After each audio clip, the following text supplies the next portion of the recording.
Assalamualaikum warahmatullahi wabarakatuh. Jadi sini saya akan menjelaskan sprint 3 yang saya lakukan. Jadi pada sprint 3 saya melakukan kalibrasi pada sensor ultrasonik.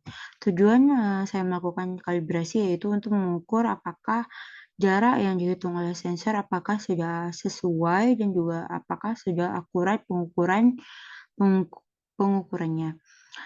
Diperlukan step-step untuk melakukan kalibrasi pada sensor, yaitu yang pertama adalah menyiapkan alat dan bahannya, yaitu berupa sensor ultrasonik, gelas, dan juga penggaris untuk mengukur tinggi airnya. Kemudian, sensor ultrasonik akan diletakkan di atas gelas, lalu di dalam gelas itu sudah berisi air yang berguna untuk menghitung jarak antara air dengan ultrasonik nantinya. Kemudian dijalankan sebuah kode untuk membaca, dan dari kode tersebut menjalankan sensor, dan hasil sensor keluar dari serial monitor, yaitu hasilnya jika sensor berjalan.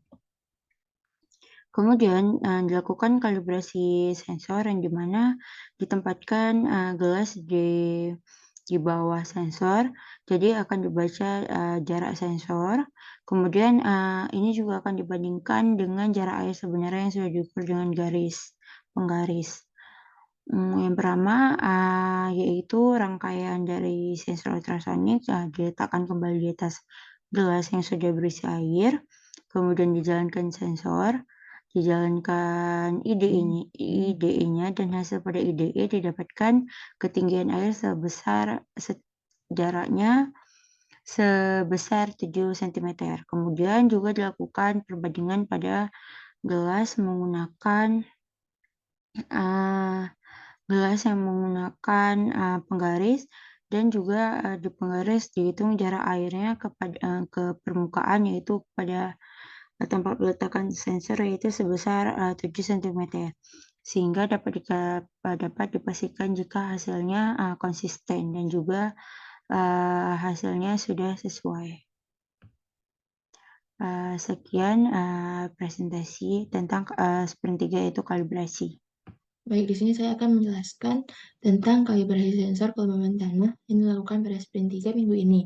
Jadi, kalibrasi itu digunakan untuk memastikan data yang dihasilkan oleh sensor menghasilkan data yang akurat.